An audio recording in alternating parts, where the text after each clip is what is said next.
ਕਈ ਮੁੰਡੇ ਵੇਖੇ ਨੇ ਟਿਕਟੌਕ ਦੇ ਉੱਤੇ 11 ਮਹੀਨੇ ਚੰਗੇ ਭਲੇ ਹੁੰਦੇ ਨੇ, ਜਿੰਜ ਮੁਹਰਮ ਆਉਂਦਾ ਆਪਣੀ ਵੀਡੀਓ ਦੇ ਪਿੱਛੇ ਨੋਹੇ ਲਾ ਦਿੰਦੇ ਨੇ। ਨੋਹੇ ਸੁਣਨਾ ਵੀ ਹਰਾਮ, ਨੋਹੇ ਦੇ ਸਟੇਟਸ ਲਾਣਾ ਵੀ ਹਰਾਮ। ਨਬੀ ਪਾਕ ਸੱਲੱਲਾਹੁ ਅਲੈहि ਵਸੱਲਮ ਨੇ ਫਰਮਾਇਆ ਦੋ ਆਵਾਜ਼ਾਂ ਦੇ ਉੱਤੇ ਲਾਨਤ ਹੈ। ਪਹਿਲੀ ਆਵਾਜ਼ ਖੁਸ਼ੀ ਦੇ ਵਕਤ ਵਾਜੇ ਦੀ, ਦੂਸਰੀ ਆਵਾਜ਼ ਮਈਅਤ ਦੇ ਉੱਤੇ ਚਿਲਾਉਣ ਦੀ। ਮੈਂ ਉਜਰ ਗਈ ਬਾਬਾ ਪਿੱਛੇ ਲਾਇਆ ਦਾ। ਉਹ ਤੁਹਾਨੂੰ ਸ਼ਰਮ ਨਹੀਂ ਆਉਂਦੀ? ਉਹਨਾਂ ਲੋਕਾਂ ਨੂੰ ਉਜਾੜਦੇ ਪਏ ਜਿਨ੍ਹਾਂ ਨੇ ਪੂਰੀ ਕਾਇਨਾਤ ਵਸਾਈ ਦੀ ਹੈ।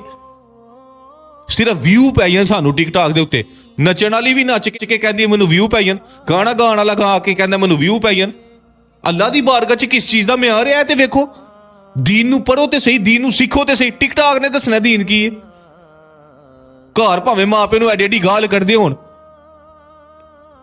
ਇਹ ਪਾਕਾਂ ਦੇ ਨਾਂ ਦੇ ਉੱਤੇ ਜਲੂਸ ਨਿਕਲਿਆ ਸੀ, ਢੋਲ ਤੇ ਬੈਂਡ ਵਿੱਚ ਵੱਜਦੇ ਪਏ। ਨਬੀ ਪਾਕ ਸੱਲੱਲਾਹੁ ਅਲੈहि ਵਸੱਲਮ ਨੇ ਫਰਮਾਇਆ ਮੁਝੇ औलाते मुसीकी। दो जुमले कान खोल के फकीर दे आखिरी सुन लो। पहला जुमला हुसैनियत लिबास काला करन दा ना नहीं। दूसरा जुमला हुसैनियत करतूत चिट्टे करन दा ना है।